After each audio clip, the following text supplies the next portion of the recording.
No. I can call them if I need to, but It's not about money. we're not gonna need to. We're okay. Yeah. I mean, if you listen to, I don't know, it's a big grin. I'm not sure what we're walking into. You're not. No. I just turned. Yeah. Yeah. Okay. So.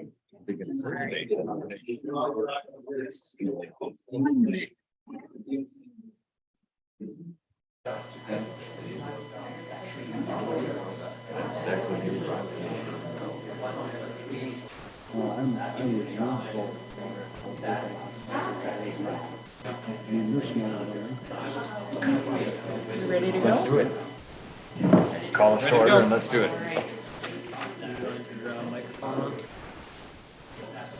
Good evening, everyone. I'm going to call the October 20th Credit River Planning Commission meeting to order.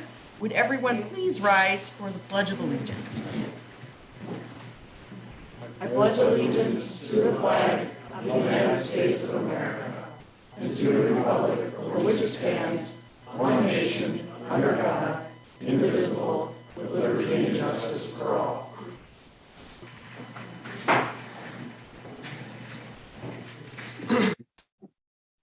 Thank you. All commissioners should have received a copy of tonight's agenda. On the agenda for this evening, we have the consent agenda and 4 public hearings related to first, an amendment to Northern Natural Gas conditional use permit, a variance, interim use permit, and conditional use permit for Krieger Excavating. Number 3, an ordinance amendment related to the city's planning commission. And 4, the proposed City of Credit River Shoreland ordinance. So we do have a full schedule. On tonight's consent agenda, we do have the minutes from August 18th and September 15th. Is there any member who wishes to add anything tonight to tonight's agenda? Nope. Karen? Madam Chair, I'll make a motion to approve the agenda as written. All right. I hear that motion. May I have a second as well? Second. All right. Moved by Commissioner Seamers, seconded by Commissioner Zanto. All in favor, please indicate by saying aye. Aye. All opposed? That motion carries. On our consent agenda tonight, as I mentioned, are the minutes for August 18th and September 15th. And those items that are on the Planning Commission agenda, which are considered routine or non-controversial, are included as part of the consent agenda. Unless a Planning Commission member specifically requests that an item on the consent agenda be removed and considered separately, items on the consent agenda are considered under one motion, second, and vote. Any item removed from the consent agenda shall be placed at the end of general business. Can I get a motion to approve the consent agenda? I'll make that motion to approve it. I have a motion. May I have a second? I'll second. Moved by Commissioner Wolf, seconded by Commissioner Zanto. All those in favor, please indicate by saying aye. Aye. All those opposed? That motion carries. All right, let's move on to our public hearings, item 3 on our agenda this evening. The first public hearing is related to an amendment to Northern Natural Gas's conditional use permit. Commission members have received the following items: the staff memo dated 10/14/22 related to a proposed amendment to the NNG conditional use permit, the 2022-27 resolution approving NNG's conditional use permit for Essential Service Station, the conditional use permit site plan dated 9/9/22, and the odorizer building final structural plans. Before we open the public hearing, can we have City Planner Cindy Nash please summarize the conditional use permit amendment that is being proposed? Thank you. This is an amendment only to the existing conditional use permit for Northern Natural Gas that's located at 7120 196th Street East. If you recall, back in August, the Planning Commission heard this CUP for the first time. And at the time that you heard it before, it included the improvements that Northern Natural Gas would be proposing to make to the site. And then, but they didn't have any information at that time on what their customer would need to do to connect to that service. So now this amendment would be for the purposes of showing that additional information on the site plan for the customer's items. And so on the site plan that you have in front of you, everything that's kind of in black was original to the last site plan. Everything that's kind of a little bit grayed out is what it looked like on the past site plan, but would be changing and basically going away, because now they would be changing that line to come in where the blue is, and that would still be a Northern Natural Gas component. And then everything in red would be their customers component. So this is various piping on the site, and then there's a building with an odorizer inside of the building proposed. With that, I'd like to turn it over to Northern Natural Gas and CenterPoint Energy. And I think they have quite a bit more to tell you about their proposed application.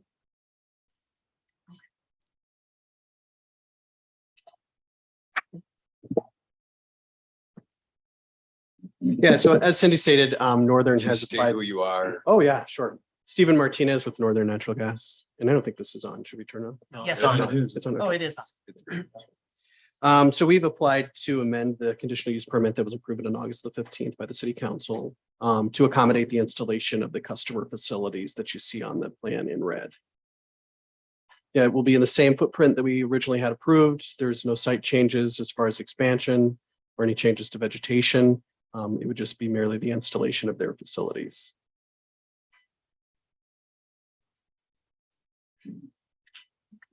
Thank you very much. I'm Casey Tollefson with CenterPoint Energy. So the pipe that you see on our facilities is the red. It's roughly 25 feet of above ground pipe. The rest of it heading to the west, that dashed is below ground pipe that heads north on Texas Avenue where you see Michael's working right now. The 12 by 10 is a building to house our odorizer. That's just to protect it from the elements, and it will match Northern's buildings as well. Can you tell us what the deodorizer does? Yeah, the odorizer injects mercaptan into the pipe. So all natural gas pipes have an odorant in it. That's a safety precaution so you can smell it if there's ever a leak. And we always have to odorize our pipe, either Northern does or CenterPoint does. In this case, based on the location, CenterPoint, we have to odorize it.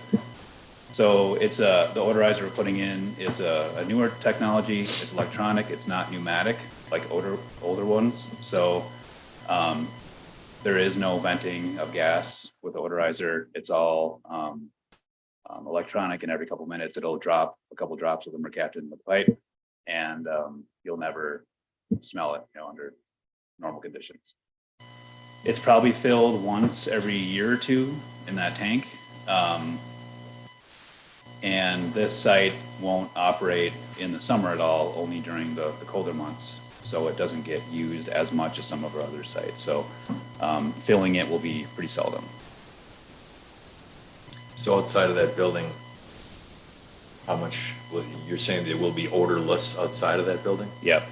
Yeah, even when they fill the tank, every year or year and a half, you shouldn't smell it either. I asked our tech when they fill these how often that happens. He said almost never. Maybe on a windy day, if you're right next to it, you might smell it, but it's pretty rare you would smell when filling that tank. Yeah. What size is the building? 12 by 10 feet wide, and then not just under 9 feet tall. Color wise? It'll match. It's the tan facade that Northern's going to be putting in. We're going to try to match their exact specs with their facade.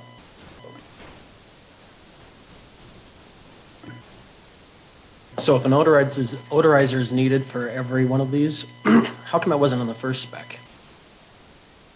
We were going to send in our plans to the city, and then once we realized Northern, submitted their plans and questions started coming up from the city, in talks with Cindy, we realized that this had to be on Northern's conditional use permit. So that's when we started plans to get it shown on here.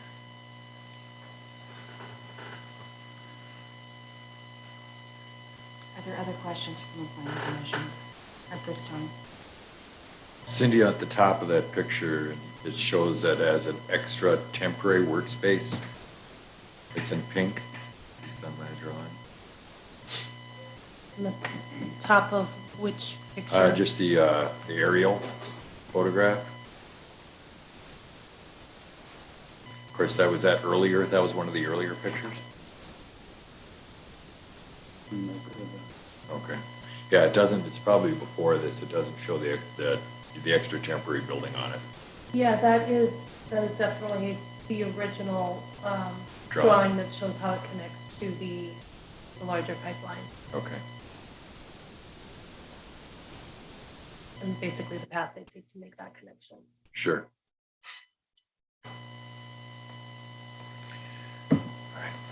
Okay.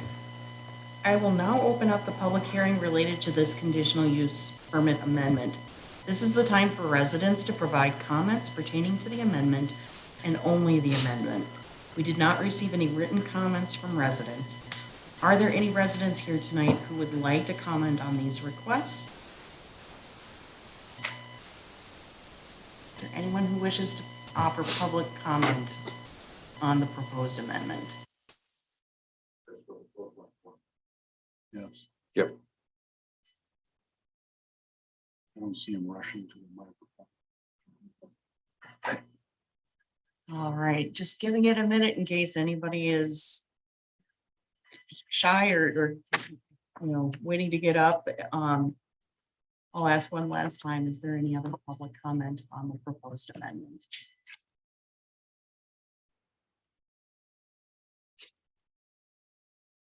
All right. Seeing as we have none, I will close the public hearing.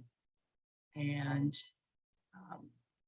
Planning Commission members, do you have any additional comments or questions at this time? I missed one comment from Northern, from CenterPoint Energy. How high up is this pipe coming out of the ground? It's like 3.5 feet is where our pipe would be running, it's going to flush with whatever the above ground piping is for. Okay, so Northern's is the same height as yours. Their, Roughly, within- yeah, their blue line, the dash will run underground where it turns the darker blue. It will go above ground and I think it's roughly 3.5, 42 inches. And then when you see the dash line for the red there, that is all underground. Right. As it heads west towards Texas there. Thank you. Yep. Cindy, by allowing this accessory building or whatever it might be referred to, how does that affect the rest of the city with any of the current bylaws that we have as far as for anyone coming saying, hey, I want this? Does that building affect anything for us as a city in the future as regarding to all residents? You mean regarding accessory buildings or? Yep. It doesn't really. This is a different type of use and these are basically, it's basically a primary use of this portion of the site instead of an accessory use. Okay. One question I have for Northern, what's the height on the other two buildings? Forget what that was.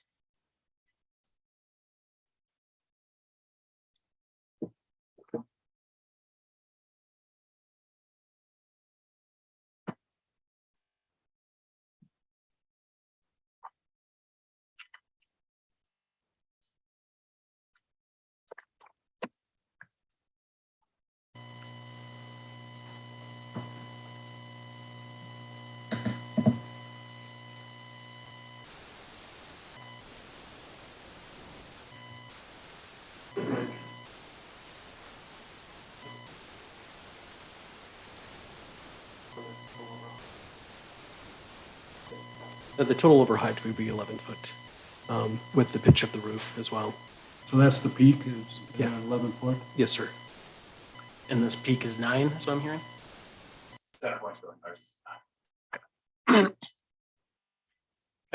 Thank you.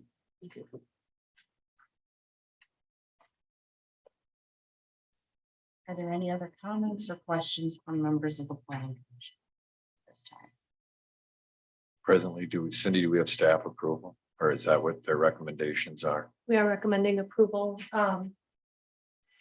And basically the amendment would be to alter that existing conditional use permit to change condition number 1 to reflect the updated site plan. And then an exhibit B to show the updated site plan. And then all the other conditions would still apply. Okay. So the change really centers on this building and moving the pipeline in order to accommodate that. Is Right, that it's the correct? building, the piping, everything that's different on the site plan than was on the last one. And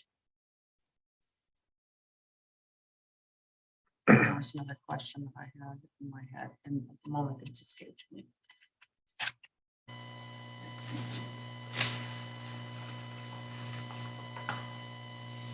I believe at this point we are looking for a motion from members of the planning commission. I'll make a motion to um, change the conditional use permit as so noted by, so I'll have to say it all. I have a motion. Do we have a second? I'll second. I'll second.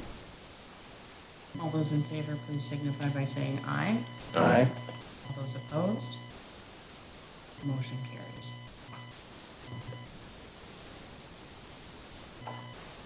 All right, our next public hearing is related to Krieger Excavating's request for a variance, an interim use permit for outdoor storage accessory to a principal use, and a conditional use permit for a contractor yard. Commissioners have received the staff memos from City Planner Cindy Nash, dated October 14th, 2022, related to the request by Krieger Excavating for a variance from side yard setback, interim use permit for outdoor storage, and conditional use permit for a contractor yard. The staff memo to the City of Credit River from City Planner Nash dated September 28th, 2022. Engineering comments from City Engineer Shane Nelson dated October 14th, 2022, related to Krieger expansion and conditional use permit. Memo dated 10/13/22 from Scott County Environmental Services to City Planner Cindy Nash. Try saying that a few times in a row. Related to the septic system and Krieger Excavating conditional use permit and variance for side yard setback. Krieger Excavating buildings expansion plan revision dated September 23rd, 2022. And the SWPPP civil set schematic dated September 28th, 2022. Before we open the public hearing, and we have City Planner Nash, please summarize the applications being.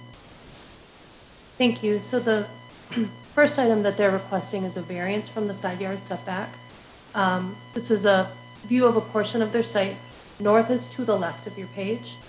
The east is to the top of the page. And the setback that they need is related to this side yard setback from this location to the property line. The ordinance requires 150-foot setback, and they have an 80-foot setback that they are able to achieve on that site with the addition as it is. Note that the existing building also would not meet the 150-foot setback that we have. The interim use permit is related to outdoor storage. And this is a new exhibit that was not in your packet. A copy of that has been provided by paper to you this evening. The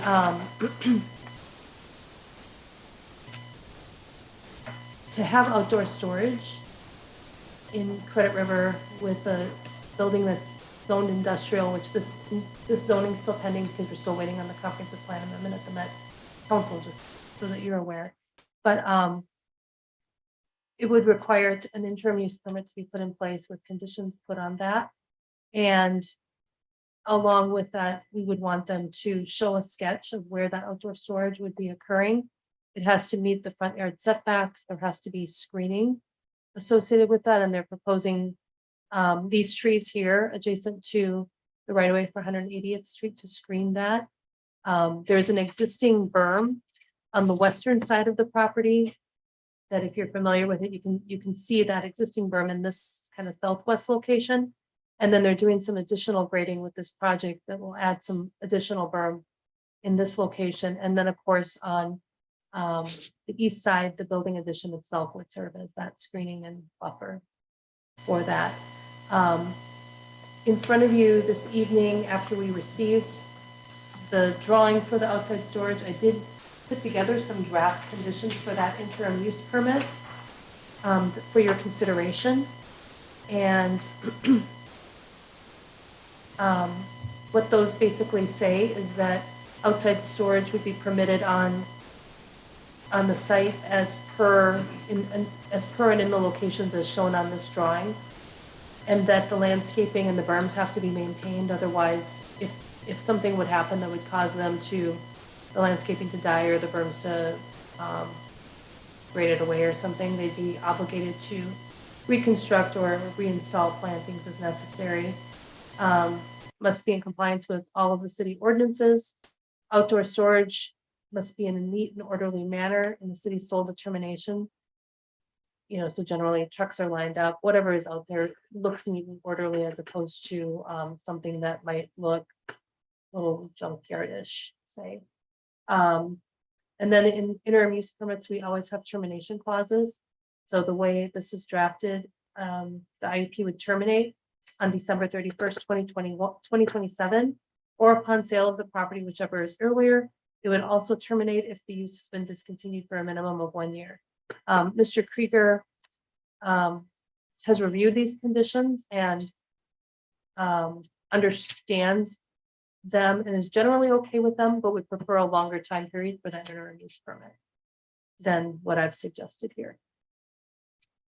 Now, just because that would terminate automatically in a certain time frame, as long as outdoor storage is an eligible interim use in that zoning district that he's in, he would always be eligible to reapply for a updated, basically for an extension of that time frame. So that would give everybody a chance to look at it periodically and make sure that it is meeting expectations. And then the final item that is being applied for is a conditional use permit for the entire site for the operation of a contractor yard. And they would be constructing an addition to the existing building, installing new parking, and as part of that,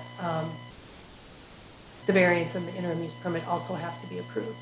If the variance is not recommended for approval, because that is integral to the building location, then it would be appropriate to decline to recommend approval of the conditional use permit as well. If, on the other hand, you did not recommend approval of the interim use permit for the outdoor storage, but did approve the variance, you could still go ahead with the conditional use permit. He just would not be allowed to have outdoor storage then. With that, I'm happy to answer any questions. Otherwise, Mr. Krieger, I know, is here and he may want to talk about what his proposed plans are. I defer to him.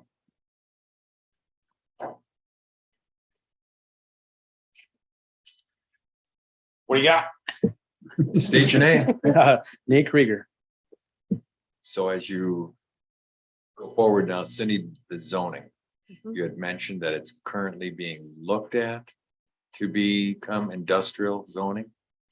So if you recall back in, I think it was August, Right. you had acted upon and made a recommendation on the comprehensive plan amendment and the rezoning. As part of that process, I had to send that comprehensive plan amendment out to our neighboring communities for a review that takes up to 60 days, and it took the full 60 days. I had to wait the time out. So that was just heard by the city council this past week. So now that comp plan amendment's in Met Council's hands. So it's okay for you to move forward and act on this. We just would not have the council taking anything but a contingent action on it, all contingent upon that Met Council approval of the comp plan amendment, which then would trigger and cascade everything else. Can you refresh our memory on what the anticipated schedule is for Met Council to review and make a decision? I don't have one. So if there isn't a set time frame. No, there isn't, partly because some comp plan amendments they review administratively and others they take to their full Met Council, and I just don't have that time for that. The industrial zoning, is it just to this property, or are we looking at a wider area for industrial zoning change? The industrial zoning change itself also involved the action overhead door property. And how does that sit with anything, our future City of Credit River industrial zoning? That fits within what we see in the future? That's something we'll probably want to take a closer look at when you start to do your comp plan update a few years from now, Okay. and how all of those pieces in the area tie together. But these two properties, once that zoning is approved, it's not going to deter us or be in the way of how we might have wanted to zone the area industrial as you see it? No, I don't think so, because it will be quite a while before water and sewer are to this area. These two properties are already industrial in nature, so. Mr. Krieger, do you have any comments that you'd like to make or information that you'd like to share for context about this project? We do have a berm on the west side that's like 14 feet tall. It's gonna get continued, hopefully, once we get our permit. And then there's a giant hill, we used to call it Cow Hill, anybody that's been around the area for a long time, which isn't our property, so Cindy said it doesn't count for us, but it's still there, nobody's gonna move it.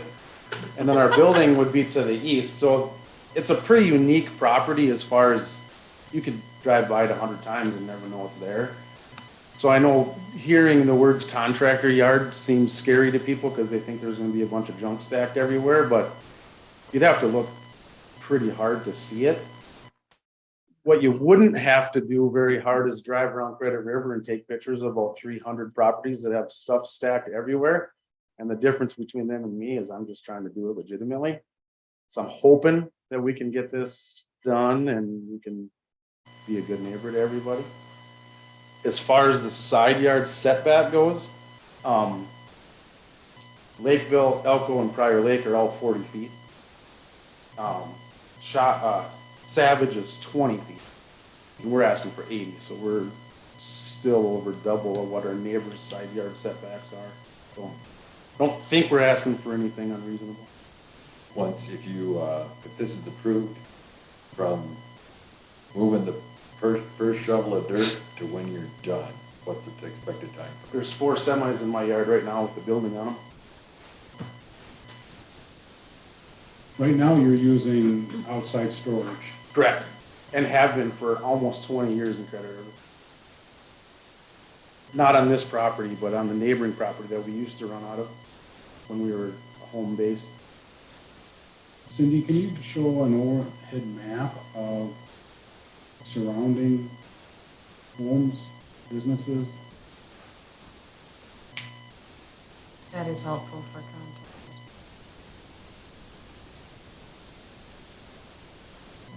So this, of course, is their property, and the one that he was referring to that I said doesn't count as a hill Right. for them was this one. And you can see there's a couple other properties nearby, some of which have homes on them. How far is the closest home? Probably Rob Casey's, which is 200, 300 feet maybe. Well, the closest one actually is the one that doesn't count. Yeah. Sure. He's got almost as much stuff parked in his yard as I do.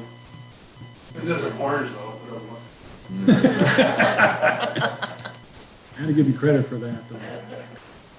Cindy, your item number 4, the outdoor storage shall be maintained in a neat and orderly manner in the city's sole determination. How's that enforced? In case we start getting complaints in the future, then neighborhood or drive-by or whatever. So then they report that to the city sends somebody out there to look at it, comes back to the city, determine action, then it goes back and asks them to straighten up, or not that you would ever do that, but We never do anything wrong. I just want to make sure that we've got, what are we doing? Not only for him, but for any other thing that comes in front of us in the future. How do you enforce it? Yeah, great question. So, that's typically exactly what you said is what happens, with a couple little wrinkles, maybe. If we got a complaint about this, I know Nate, I have his number, I'd probably give him a call and say, hey, this is going on. In other cases, we don't have good contact info for people, so then we send them a letter instead. Okay. And there's a specified time for which Yep. corrective action needs to be taken. Yep. Cindy, can you talk to us just a little bit about, we've got a setback here that, Nate mentioned that Credit Rivers is significantly higher than some of the other communities in the area. Can you talk to us a little bit about that history?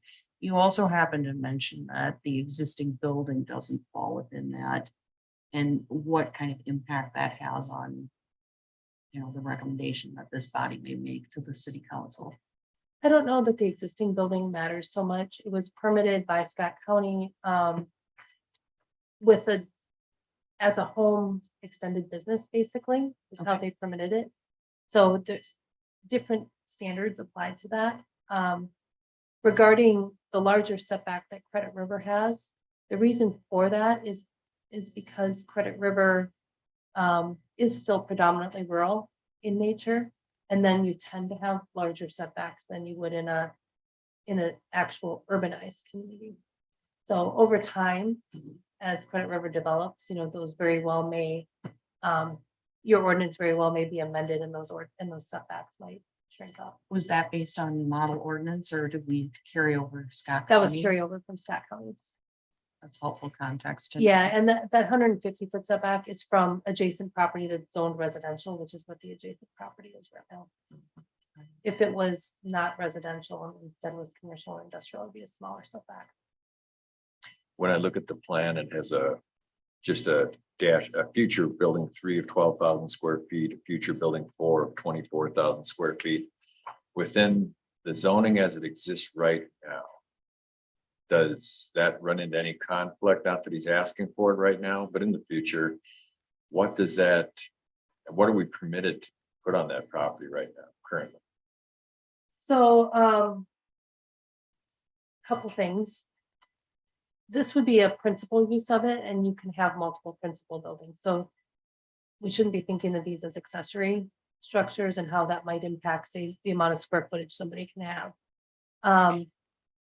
The way we've drafted the conditions in this CUP, proposed condition, the numbering's a little funny, I guess, in the memo, but the one that's labeled as proposed condition number 5 does include that no additional buildings are permitted to be constructed until the CUP is amended.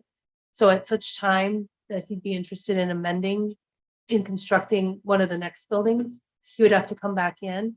There would likely be some changes needed to the site plan for parking and some other items as well. At that time, typically conditional use permits, you really don't have the ability to go back and look at them again unless the applicant comes in wanting a change. So are you saying that if he comes back for building 3, 4, that would trigger that, where the whole conditional use permit is opened up and looked at? Yes, Okay. but you're correct. Otherwise, if no changes were ever asked for and he was in compliance with it, that CUP would just run with the land. Are there other questions from the planning commission at this time? And I believe it is time for us to open up public comment and the public hearing.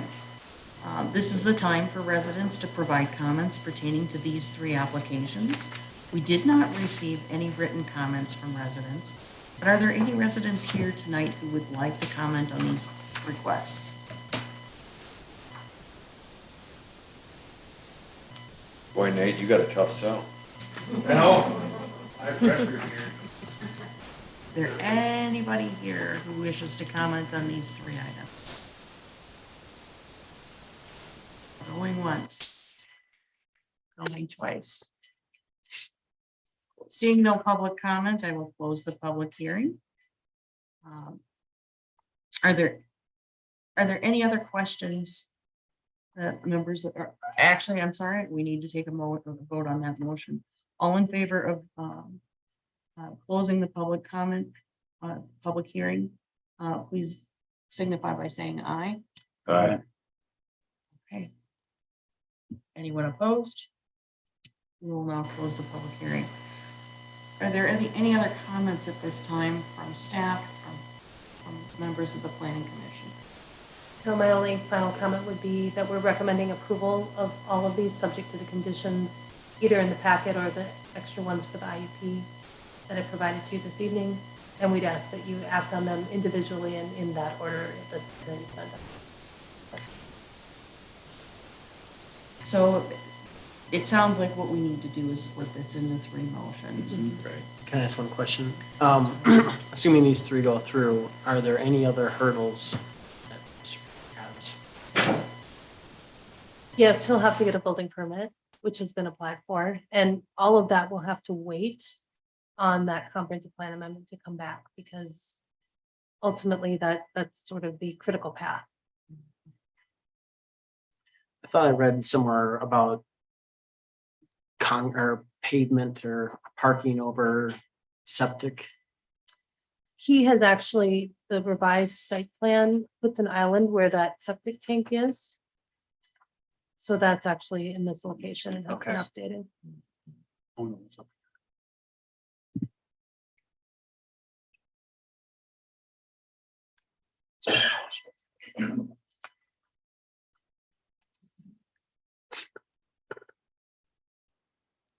Any other questions? No, staff has looked at it as far as for runoff and containing runoff, stormwater, all of that they've looked at. Yes, and the wetland review has already occurred previously, and Okay.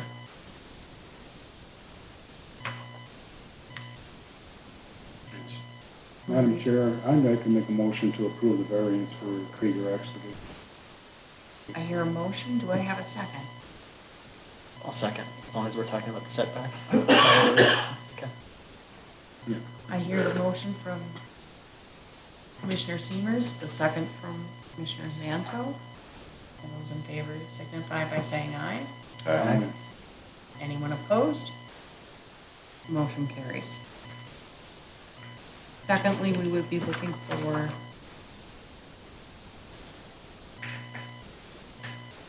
Motion on the outdoor storage. yes. And the motion would include the draft conditions. yes.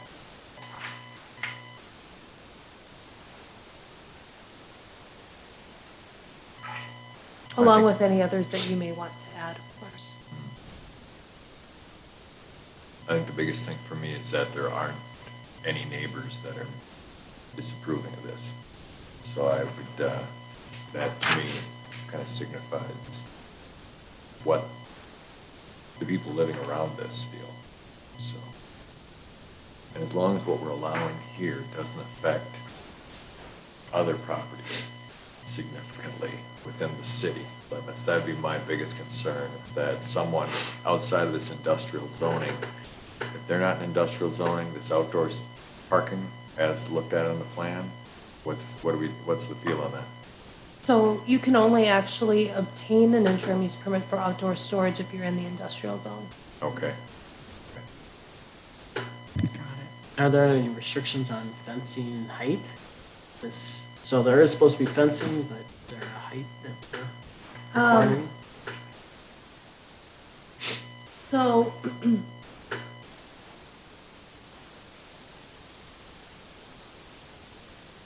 I'm not sure where you're reading that there is supposed to be fencing. Existing conditions on page 22B, outdoor storage area shall be fenced, screened, or landscaped according to the plan on the plans. So are we saying that the screening There's is, an or in that statement, so. so are we talking, is this just going to be trees that we're talking about in the berm, or are we Yeah. fencing?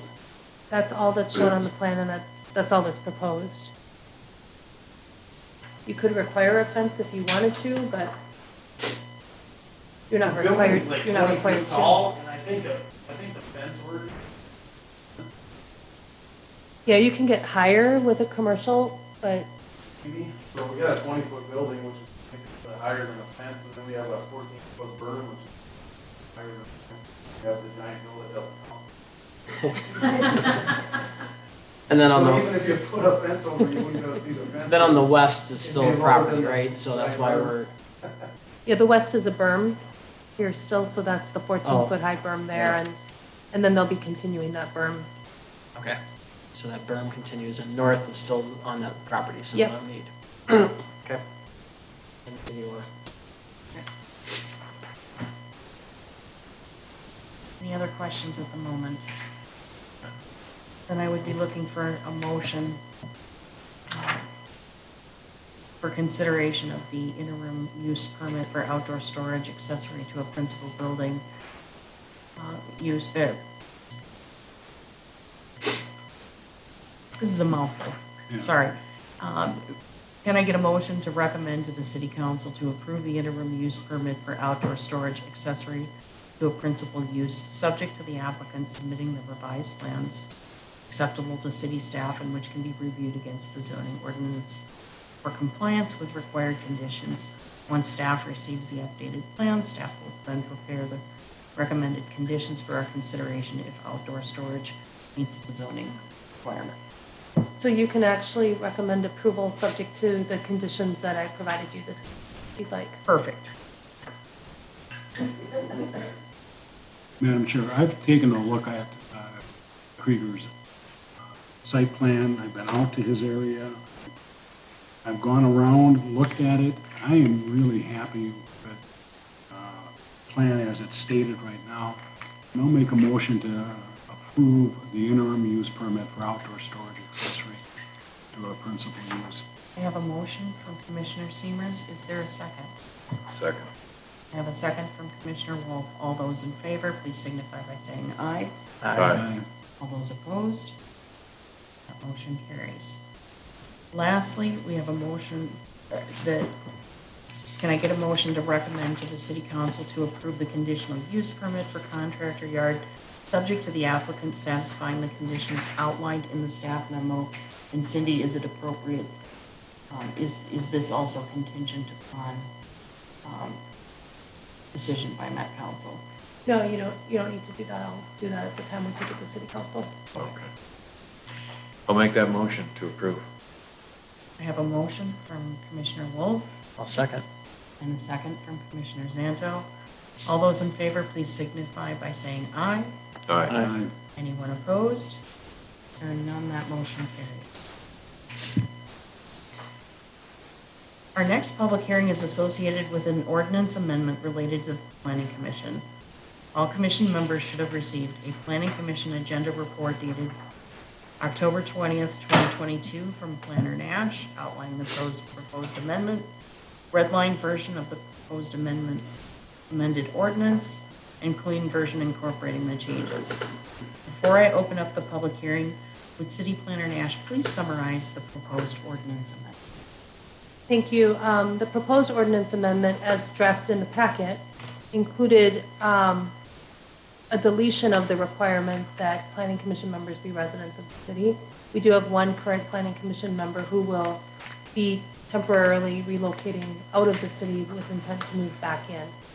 The second item that I'd like you to consider that is showing on the screen that we're proposing to add as well is to change the date that terms expire from December 31st to February 28th. What that second piece of this would permit is for an ample amount of time for a new city, whatever new city council that is seated in January of any given year, to be able to select the planning commission members for whatever terms have expired and are upcoming. So that would just buy that extra time. Thank you. Madam Chair, can I make a comment? You may. This pertains to me. We were in the fortunate position to have someone come forward to us and offer to buy our home that wasn't presently on the market. We took advantage of the market and we signed a purchase agreement. We had to quickly find temporary housing for us, and we were able to find a place in Prior Lake, a townhome that we will then live in temporarily as we find a lot in Credit River. We have been looking hard. We have some sites that we are very interested in, and then we will be building our home. Supposedly our forever home. I thought this last one was our forever home, but it didn't turn out that way. So I immediately came to staff and told them of the situation that we had accepted an offer on our house and that we had put in an offer on another house, and everything has gone through. We haven't moved yet, we haven't closed yet, but it looks like we will be. And I'm torn on this because I understand that someone should be in city limits. And I know I'm coming back to the city. So that is why I think the city staff have forwarded on this amendment for us to take a look at. I will be abstaining from the vote as it pertains to me. With that, I'll turn it back. Thank you, Commissioner Siemers. At this time, we'll open the public hearing. Is there anyone who wishes to comment on the proposed amendment? Please state your name and your address for the record. Yeah, Mike Haberlack, 7905 165th Street East. Appreciate you being upfront and letting us know exactly what's going on. I think as a new city, we need to ensure that governance is transparent and without reproach. I'm speaking on behalf of a group of people here, but we ended up doing some checking around, and Savage Prior Lake, their planning commission they have to be residents. We also checked with Minneapolis and Bloomington, larger cities, to kind of see what they're doing. They have to be residents. And then we also checked because Elko New Market is similar to us. They became a new city and they're smaller than us, and their residents have to be residents of the city. We feel it's not good practice to change this for this particular reason. Don't know your situation. You said that you were going to come back. I'm sure you probably will. Maybe you won't. I don't know. But I don't know, for some reason that this is approved, we would ask the city council to make sure that the appointed members live in Credit River, represent Credit River. We just don't feel it's good practice. And thank you for your time. Want me to fill out the sheets? Yes, please. Cindy, regarding this, is there a time frame? A person sells their house, they're gonna come back.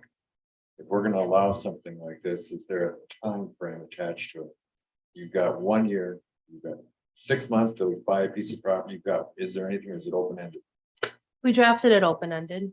And I think that our thought was that the city council could attach a certain time frame if they felt needed to occur, if they wanted to do that for anybody or any situation. There might also be situations where, for some reason, they felt it was valuable to have somebody that wasn't a resident. I'll say that most communities do require that planning commission members be residents of their community. I do work with one other city that doesn't require that. And they have a planning commission member that owns a couple businesses in their town, lives just outside of the town in the township. So they feel like that person is a good add to their planning commission. So there's sometimes reasons to do that, but. Is there anyone else wishing to speak? Thank you, sir. If you could state your name and address for the record, that would be appreciated. Peter Thieberath at 7400 165th Street East. Just listening to the conversation here, sounds like we're looking at a permanent solution to a temporary problem.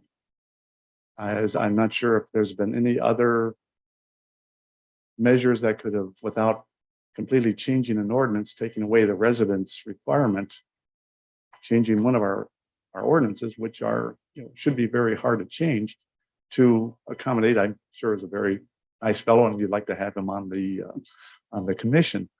But is there any other manner in which you can accommodate that where without having to change an ordinance? I'm not sure if that has ever been really fully been taken care of. If there are some other measures, it seems like that by changing something like an ordinance is a little bit of an overkill to accommodate a member of this commission.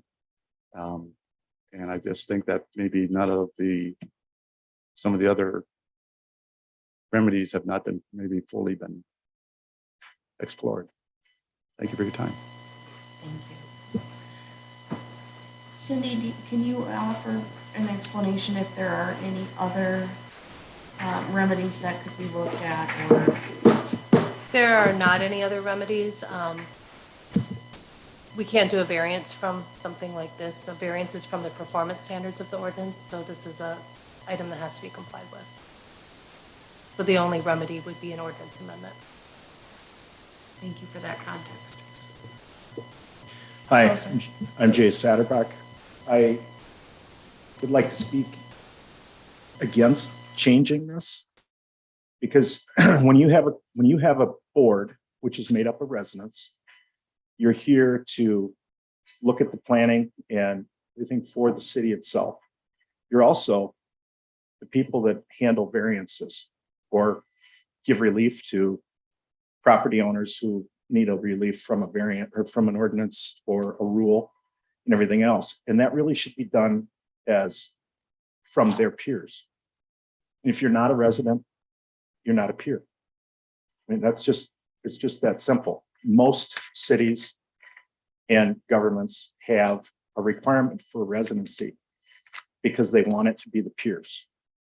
I'm sure you're very good at it, but if there was nobody else available in the city, which has many people that could probably serve and serve well, then we could maybe look at it, but you really don't. I mean, there's many more people that could be on this board.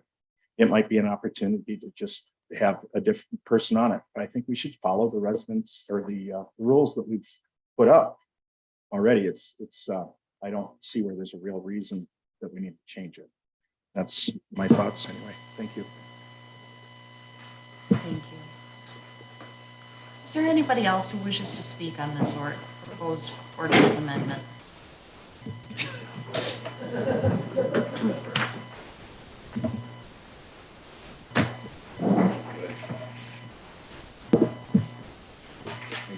Thank you. Please state your name and your address for the record. Leroy Schomer, 7505 169th Street East. I'm one of the councilmen also. We looked long and hard in our search for this board, and we didn't have that many applicants, really, considering we had 5,000 residents. So I think we should make an amendment to it, give an individual 1 year, come back into the city or whatever. What if someone gets sick on the board and, just going to replace them because they're sick? So if they have the opportunity to sell their property and plan to come back in here, like Mark said, I think we should give them a chance to do so. It's been a good person up there. Thank you. Thank you. Nate Mr. Krieger? I kind of agree with Leroy. Somebody has an opportunity to take advantage of a situation, why do we hold them back? If he didn't find a house to live in Credit River and all of a sudden he loses his position, I don't think that's overly fair. But I do think there should be some sort of a timeline on it. 12 months, 18 months, I don't know what the timeline is, but I think it shouldn't be open-ended. What happens if you sell the Prior Lake house and then you move to Bloomington and this keeps going? So as long as there's some sort of a timeline on it, I'd be supportive of it. Thank you. I'm Tom Dunlop. I live 8082 165th Street. And I kind of agree with just about everything that's been said, which is opposite of one another. Mr. Krieger makes a really good point. Why not just, 12, 18 months, something? What happens if you die? You look long and hard. You look long and hard for somebody. Are we going to change this when somebody comes back from the dead? I'm glad that you can get your house built in 12 or 18 months. So if this is approved, are you going to turn it back to what it is now, where you have to be a resident? By the way, nobody asked me to be on the planning commission. So if you look long and hard, you didn't call on me. Speaking of publication, this ordinance came in the Fire Lake American 2 weeks ago, week ago, whatever plan it is, and it didn't say anything. All it said is that there's a change to ordinance. We had to dig kind of long and hard to figure out what this was. Takes more of your time, takes more of our time. Mark, somebody said you're probably a really nice guy. I think you are a nice guy, and I don't even know you. So for your sake, it's probably a good thing. But for the residents here, I don't think it's a good thing at all. So I'm hoping that you do not approve it. No offense.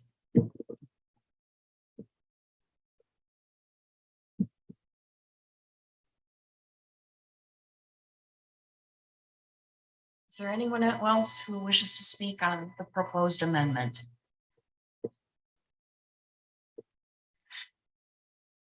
Is there anyone else who wishes to speak on the proposed amendment? I'll ask a third time. Anybody else? Seeing none, may I have a motion to close the public hearing? So moved. Seconded. Moved by Commissioner Zanto, seconded by Commissioner Wolf. All those in favor of closing the public hearing? Aye. Aye. Anyone opposed? Abstaining. Are there any comments or questions from the members of the commission? I would probably point this more towards Cindy. Is there a problem with putting a hardship rule? I've heard someone gets cancer. They're going through treatment. They got to take off for 4 or 5 months, 6 months, and it's open-ended because you don't know how cancer treatment goes. So I would feel myself personally, I feel it's important that it is a resident, and yet I also feel that there should be a hardship rule applied with a time frame that person either, if I have cancer and I'm treated and I'm going, hey, I got to step back for 6 months. Treatment goes well, I'll be back. Okay, then I will be back. If it goes south, then it doesn't happen. But there's that time frame. If he didn't have his house for sale, someone approaches him and says, hey, whatever you want, and he sells, and he goes, all right, I'm currently looking for more property to relive here, then personally, I would say that if we had a hardship rule that's looked at, and every situation is going to be a little bit different, and that creates a little bit of a quagmire too. But I would be in favor of a hardship rule to allow a person to sell under a certain time frame that's set. And if nothing has been acquired, or if no movement has been made to be back in this city, then that role is gone and we have to fill it. So is that a problem? So I'm not aware of anyone who has anything that specific built into their ordinance. Right. So I think it's important to look at a couple other paragraphs of the ordinance that I have on the screen. So right now, the city council, by a 4/5 vote, may remove any one of you with or without cause anytime they feel like it, just so you know. But number two. Careful, yeah. Number two is that any vacancies that occur are filled by the council for the unexpired portion of the term. So it's difficult because this different scenarios that you brought up, somebody with cancer, I'm presuming they're too sick to attend. So in that case, the plan or the city council would have the discretion to fill or not to fill that position, or, because we also don't have right now anything that talks about if you miss X number of meetings, you're just out of here. So the removal is up to the city council at their discretion, along with filling those terms are up to their discretion. The one thing that right now is not up to their discretion is who it can be in terms of whether they're a resident or not. So really the only way to all those other kind of scenarios that might come up, they're still a resident. And the city council can individually look at those circumstances and decide what they want to do with those. Well, there is an attendance clause in here too. So if you miss more than half, you're giving your resignation, right? So I think with the cancer, I think it's a whole different topic. Sure. As much as I like serving with Mark, I think it's not in the best interest for the city.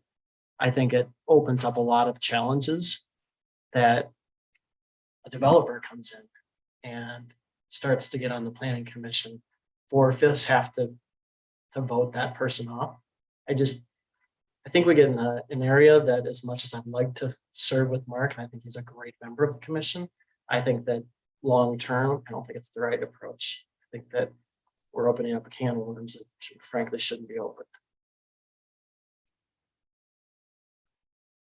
Are there other comments? For comments from our fearless leader. I've really wrestled with this one for a number of reasons. And when I found out today that I would be stepping in as chair, in Chair Markert's absence, serving as vice chair, we had a conversation about the meeting. And I did ask a few questions about, what are the potential ramifications, unintended or unforeseen. And as we approach decisions as a body, we have to take those things into consideration as best we possibly can. And from that perspective, I have really wrestled with the fact that I think Commissioner Seamers has a vast body of knowledge about this subject matter that I have benefited from as a new planning commission member. You have served in another community, and I've really appreciated that. I hate losing the longevity and the knowledge, the continuity of that membership when we take these kinds of we're relatively new at planning and zoning on our own as a community. This body came together after the city incorporated and we were appointed, and we are now in our just about 18-month mark, if I recall correctly, or just over. That's 14, thank you. I'm trying to do math in my head, and that is not good after a day like this. And so I really wrestled with it from the standpoint that I feel like this is living within the community does make a difference, and it has mattered to the decisions that are being made. And I hear very much what you're saying. I also know that I've struggled asking the question about whether a time limit could be put in. And I asked Cindy what our options were, and they include 3 as I see it, and Cindy, you can correct me if I'm wrong. In this instance, we could recommend against the amendment. We could recommend forward for it, or we could forward to the council for a decision without a recommendation. Correct. I feel very torn because I agree that you've been a great member and you have a wonderful opportunity, and I do not want to fault you for that, Commissioner Stevens. I do feel that there is some importance in living in the community, and my concern would be that changing the amendment or amending the ordinance might open Pandora's box. And so from that perspective, I'm leaning toward forwarding without a recommendation myself and allowing the city council to make that decision. Are there other thoughts this time? Well, basically, I echo the same thing that you 3 have said. I hate to lose this guy. I think his heart and soul has been in looking at what's best for the residents of this city. And with that said, hearing the residents out there too, we're looking for a deal within the city limits. And the only reason I speak to that is if in case we have fair and balanced elections here for city council, but in case the city council would get loaded one way and they could appoint someone from outside of the city, limits to serve on the planning commission, which I do believe is an important role, that could have far-ranging effects on us as a city. And we could say, well, we're gonna make an exception for this guy because I think he does a great job for the city. And yet, that means we have to change the amendment. That means we have to change this, our ordinance. And that I share Abe's concern that we start doing that, we could be opening up that Pandora's box. And heck, let's forego it to them and let those city council guys figure this out, get beat up over it. But it's a tough call. I did not think serving on the planning commission that this would be one that I would be talking about. Yeah. And yet, at this point in time, I would say that I would be leaning toward not changing this, as much as I wouldn't like to see him go. But with that said, we're here to make decisions on no emotions, no relationships, no anything. We're here to make recommendations based upon upholding the city, as our rules and regulations as we have them. So if we push this ahead with no recommendation, then ultimately they do. If we push it ahead saying we are denying the change, You're recommending no matter what. right? So the city council can Take take it your or leave it. recommendation, they can take parts of it, they can, Okay. All right. Can we change the recommendation?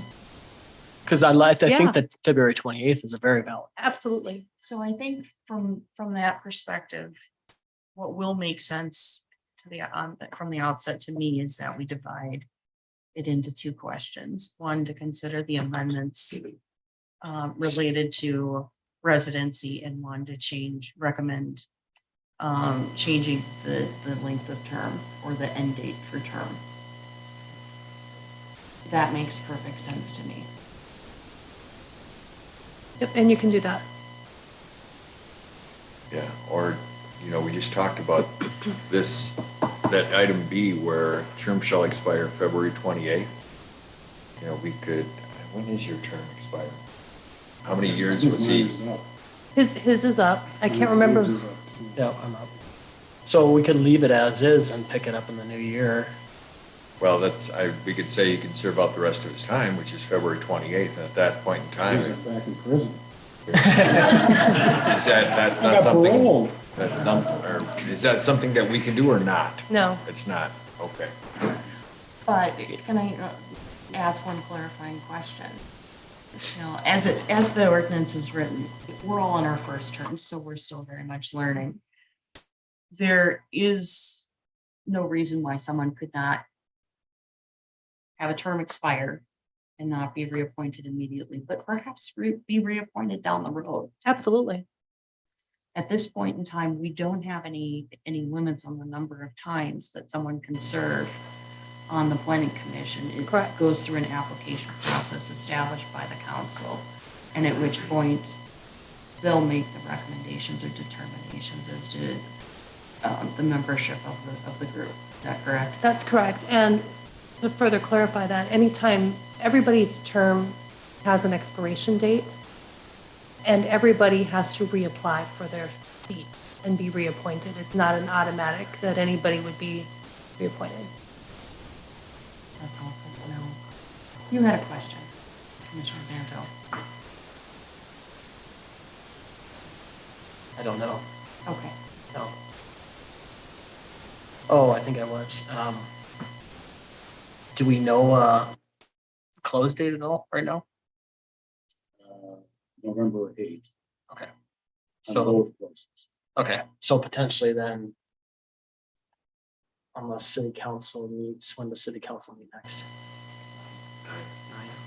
Okay. And it's okay, terms don't have to, vacant seats don't have to be filled immediately. Right. You can certainly operate with 4 members for whatever time it would take. So we do have the option of forwarding this to the city council with no recommendation. Sure. I'll make that recommendation, I'll make that. I'd like to propose that we do, push it forward to the city council with no recommendation.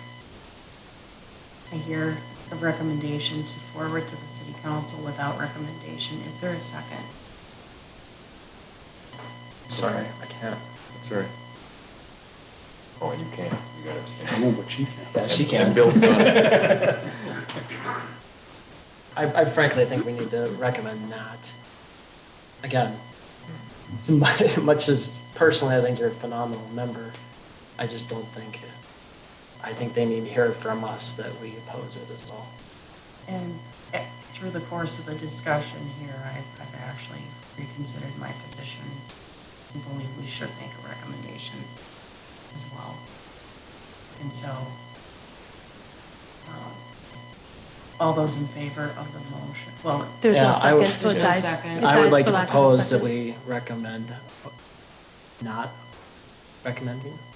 Like to recommend, I'd like to not recommend moving forward with this The proposed amendment. proposed with amendment. the proposed Since the amendment. date of the February.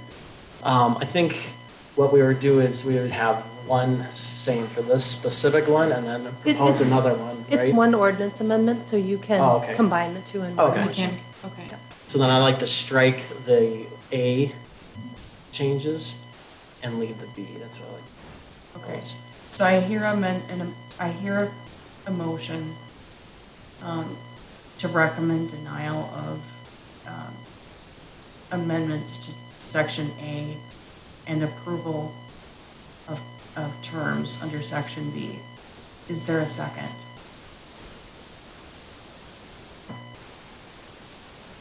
Yeah, I second. Hearing a motion and a second, all those in favor, please signify by saying aye. Aye.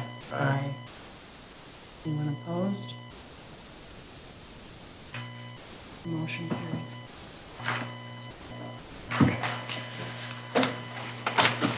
All right. We have one other public hearing on this evening. Kept the best for last, right? We did. Our public hearing is associated with an ordinance amendment related to the plan, sorry, that was our previous amendment. And now for our last public hearing of the evening. This amendment is, or this public hearing is related to the city's new shoreline ordinance. All commission members should have received a planning commission agenda report prepared by City Planner Nash dated October 20th, 2022. A draft shoreline ordinance, a map of shoreline overlay zone, and the DNR model or shoreline model ordinance with commentary. To begin with, I'd really like to have Planner Nash take us through the ordinance before I open it up for public hearing comments. Thank you. So for a little bit of history, when the city was under Scott County's shoreland ordinance controlled development in the city regarding shoreland. The state statutes are slightly different between what a shoreland ordinance for a county has to have versus what a city has to have. And then because we became a city, we also have to adopt our own shoreland ordinance. So that's why we're looking at this and considering it. It is a state requirement that you adopt a shoreland ordinance. I'll start with the map that's shown on the screen for the benefit of everybody here. So this is a draft map of what those shoreland overlay zones are. They're based on the minimum state statute amount of distance for a buffer around different water bodies within the city. The water bodies that are covered in here are also the state mandated ones that we have to cover, and no more than that. One obvious thing that everybody's going to ask of why is it missing is drainage ditch number 4, which is more affectionately known as the Credit River. But it is drainage ditch number 4. And because of its status and its history and how it evolved over time as a drainage ditch, it's actually not part of the public waters definition. So that's why the Credit River, through a stretch from just basically right around 165th Street Avenue, south, for quite a ways, is not within the shoreland area. The one exception to that, of course, is this area, and that's because this wetland that it goes through is within it. And so within the public waters inventory, so the wetland has a boundary around it. Otherwise, the map is very similar to what Scott County has, with the exception of a couple of smaller basins that were required to be added, as we are a city and not a county, not under county regulations, because cities have to protect some that are smaller in size than the minimum size ones that counties have to have. So there are a couple that get picked up as we have become a city. With that, there's also the ordinance that goes along with it. The vast majority of everything in the ordinance is what the state is requiring that we have to put in the ordinance. We did ask for an exception to a requirement related to height. The state requirement would be that the height has to be 25 feet. We've asked for 35 feet, and at this point in time, the DNR is generally agreeable with that. We have not received our final letter from the DNR yet, saying that we can adopt the ordinance. So since we also don't have that letter saying that they're approving of the ordinance, what I'd ask you to do tonight is take public comment on the ordinance, but then not make a recommendation on it yet to the city council until we have that final information from the DNR. Do we have anticipated date when we might receive it, or is that not necessarily on a specific schedule? It's not necessarily on a specific schedule. That said, I think we will have it by your November meeting. Can you give us just a little bit more history and a little bit more depth related to the Credit River? Did it start life as a creek or waterway and then get ditched, or was it dug as a ditch to begin with? No, it was a waterway, but there's some stretches where you can see it very obviously. This is the Credit River. And it is as straight as you can get, That's which is not not normal. That's not natural. It's not normal for a river. And if you go through historical aerial photos, that happened probably 100 or so years ago. So it's been that way for a really long time. Are the parts that have not been ditched subject to the shoreline ordinance? They are.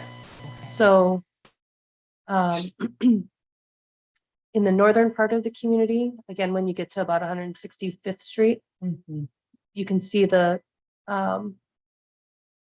buffer around what is the Credit River through this section.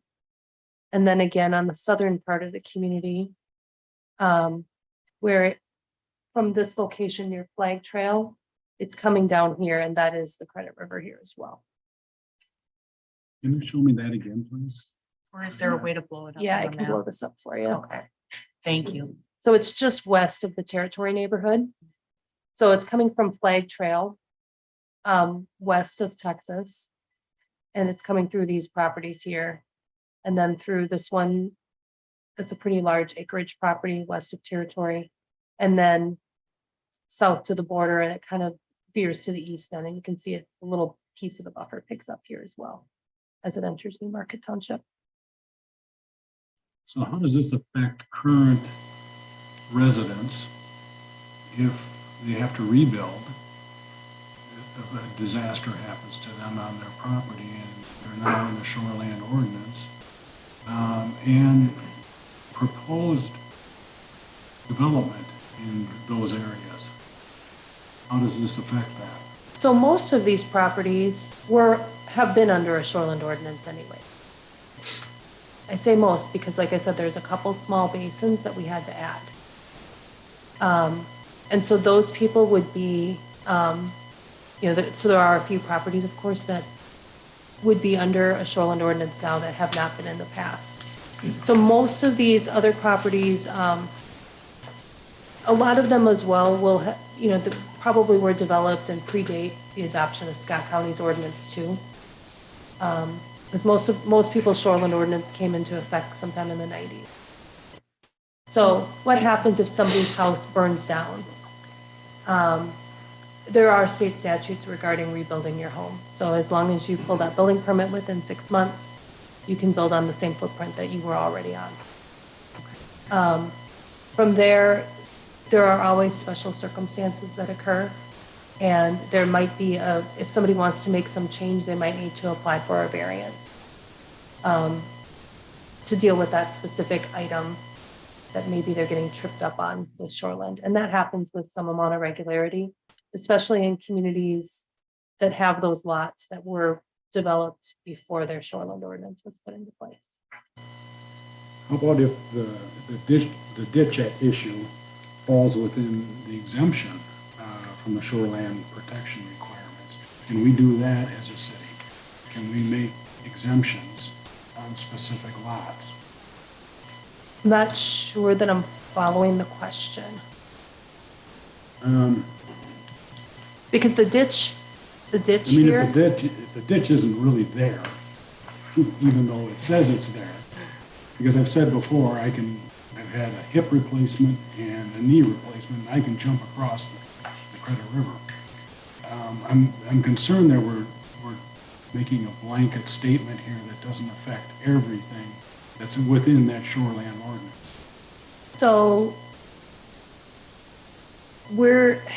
but by law, we're required to show the ones that are in the public, that are classified as public waters under state law. So that's a very specific list of lakes, wetland bodies, and rivers and tributaries that meet that requirement. There is theoretically a process by which a community can ask for something to be changed. It doesn't happen very often. It's not,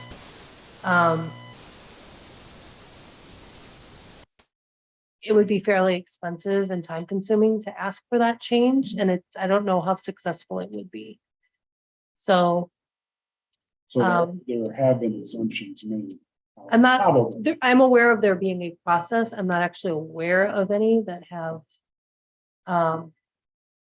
specifically occurred.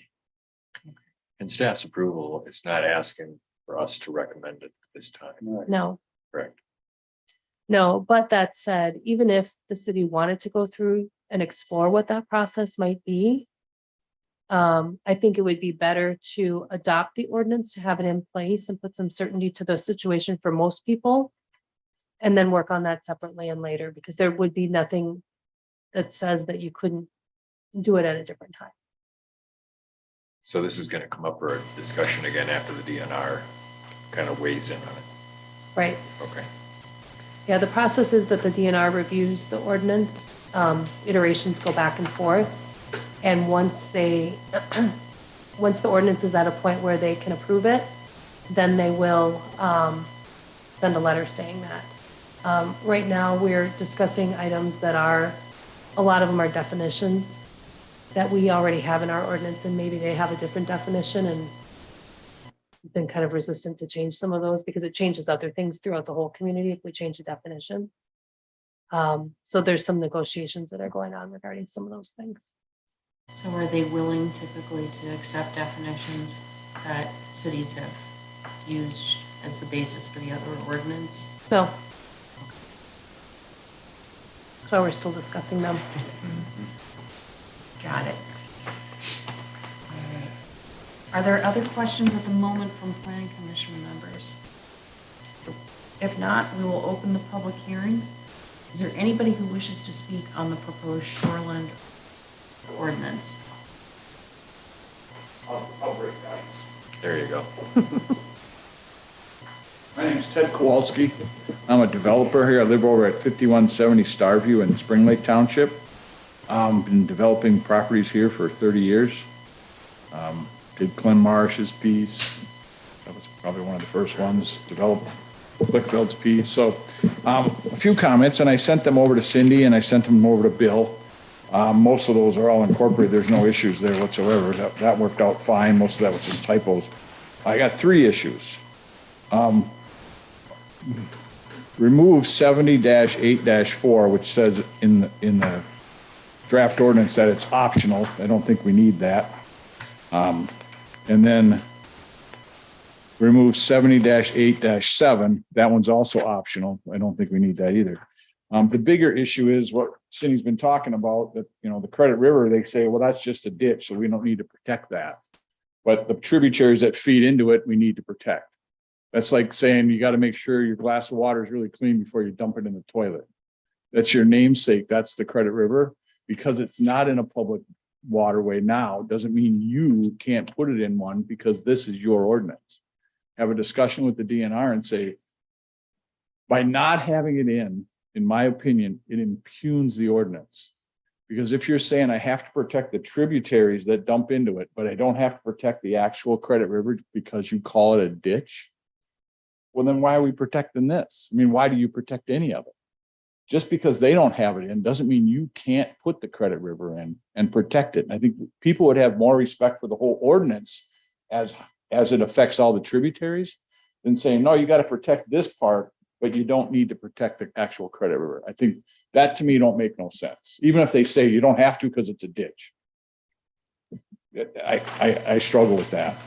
So those are my 3 comments. Those 2 sections to remove that are optional, and really look, and Cindy's probably right, get it approved and then look at changing that. But it's your ordinance, you'd be the one approving it. To approve something just because that's the way it was doesn't always cut mustard. Thank you very much. Ted, can you say which zone, which issues those were again? I got 78.7. Sorry, yep, and then 78.4. And they're just optional. That's 2. I got 70.8.4 and 78.7. What was the first one? The other thing is the Credit River. Oh, those are the okay, 3 issues. gotcha. The tributary. Yeah. Well, if the tributaries can't come out, the Credit River should go in. In other words, if we're cleaning the water before we're putting into something that we don't care what's in the. Cindy, can you comment to that, what Ted said? Sure. So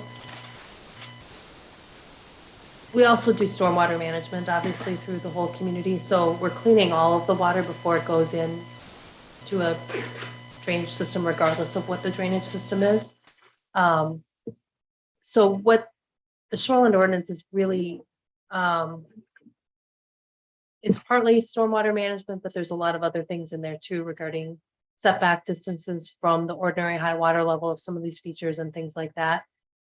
So that, I don't know. I'd have to look into whether it's possible to add the Credit River ditch number 4 part of it into the shoreline overlay or not. It might be possible. I assume they'd be happy to take more protection over more areas. That would, of course, impact more property owners as well with regulations that that they're not required to have. Regarding the other 2 sections, Ted is correct. Those 2 sections in the ordinance are optional, and I called them out as optional in the ordinance. 70-8-4, the section he's referring to is related to if somebody's doing something in the floodplain, then the elevation methods would can't involve fill, and instead would have to involve building the building up and doing other floodproofing methods that would be allowed under our floodplain ordinance rather than adding fill to the floodplain. The other section, and that was on page 74 of your packets. The second one that was optional starts on page 77. And that's related to topographic alterations again as well. And it's the placement of retaining walls within the short impact zone or the bluff impact zone.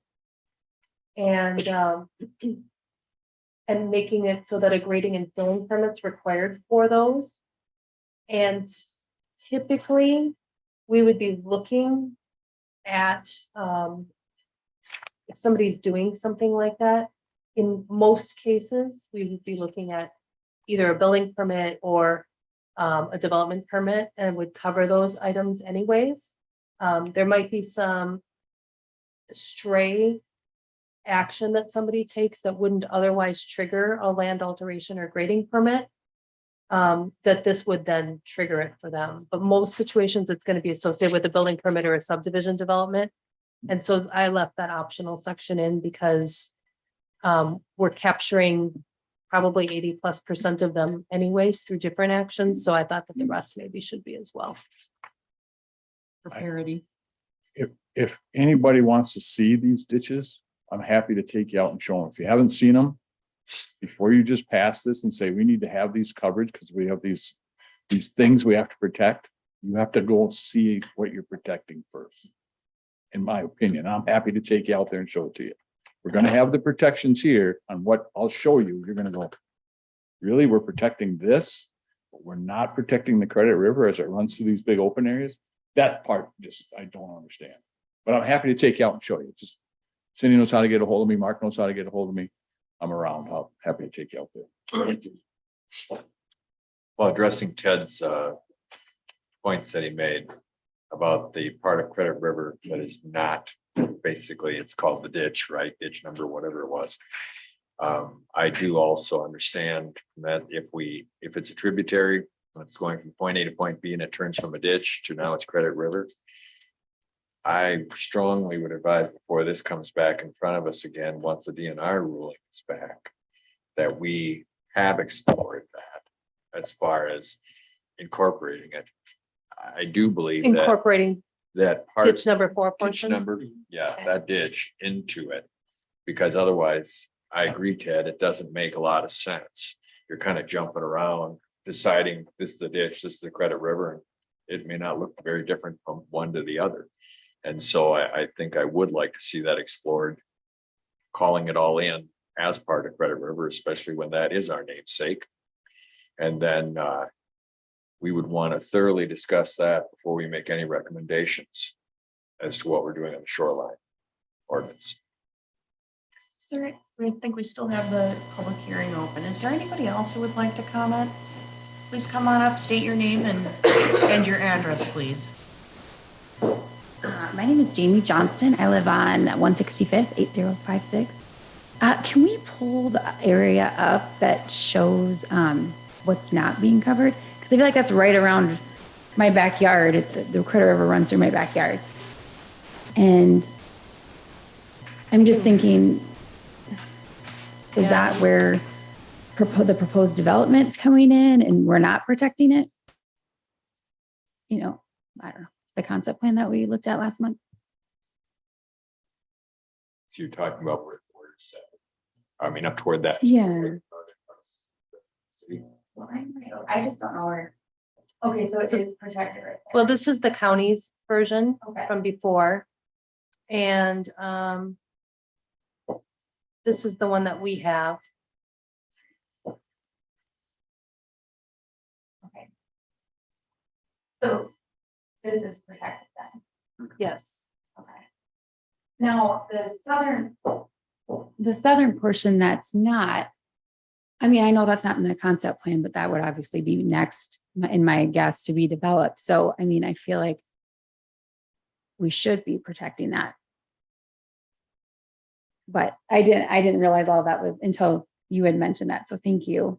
So I didn't study up on that. I didn't have enough time to study up on that. So it was interesting hearing your point of view. But yeah, I definitely would second that. That should be reviewed. Yeah, and the Credit River, as it goes through ditch number 4, is interesting because you have some segments that look, you know, like this one that's on the screen, where it's a deep ditch, farmland on either side, no natural features at all, no other wetland features associated with it. And then through other segments of the community, like right here, it's literally running through the middle of a big wetland. Now, of course, in this area, because the wetland would be protected by default, the ditches as well. Or the Credit River. And there's quite a few segments where it's actually going through a wetland area.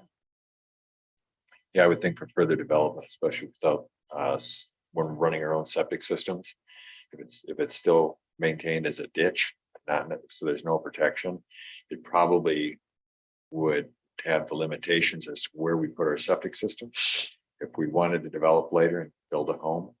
And so as far as where the Credit River is running, or ditch, whether the ditch is, I think that should be really examined and looked at to make sure that we preserve it rather than just kind of throw it to the wayside. But again, we'll bring that up after the DNR. Is that we're basically moving this ahead without? I mean, I without- can explore that in the meantime and ask what considerations or processes there are. I'm a little leery to do that maybe without Sure, don't open up. vetting it with the city council Right, first. I agree.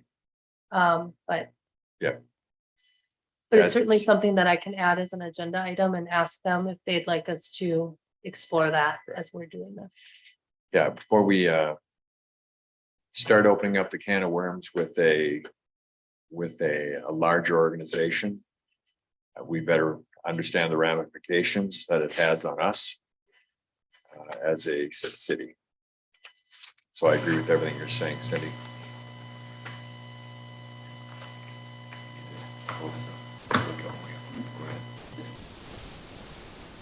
Denise Peterson at 8030 165th Street. So I'm kind of in that area of the Summergate area, very much in that. And I had a conversation with the hydrologist with the DNR.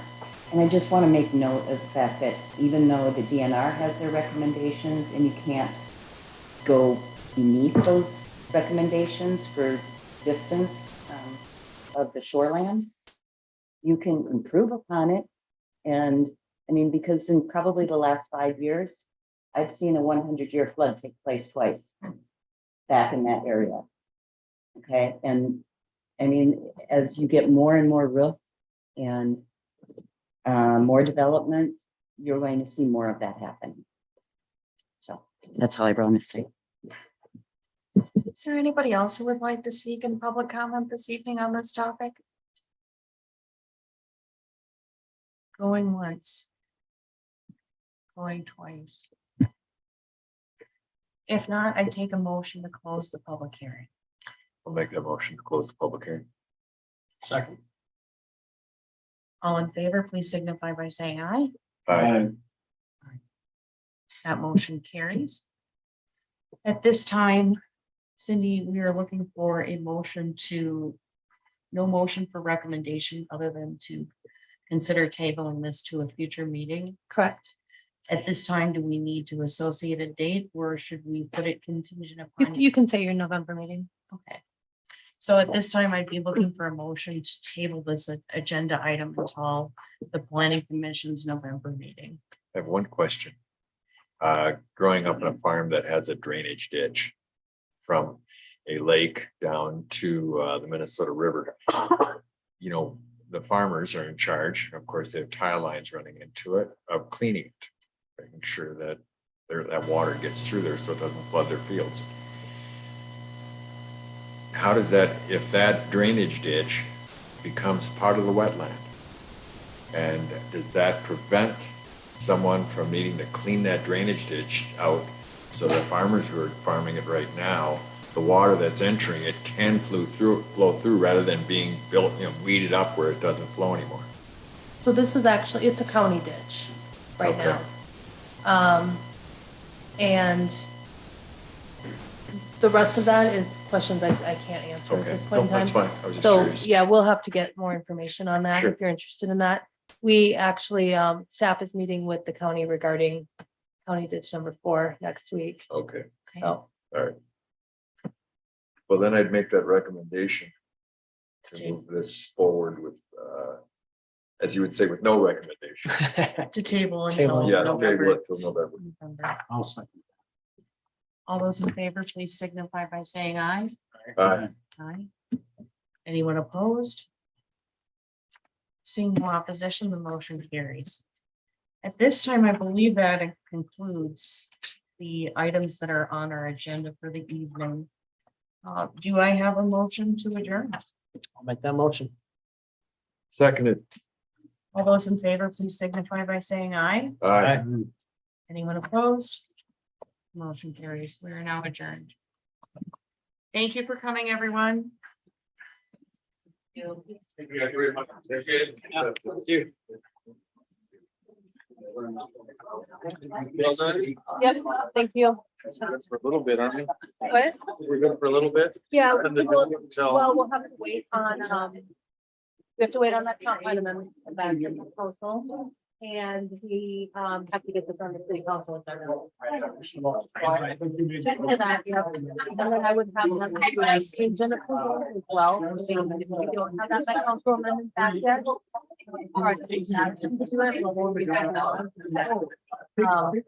But then they can contingent approval on that.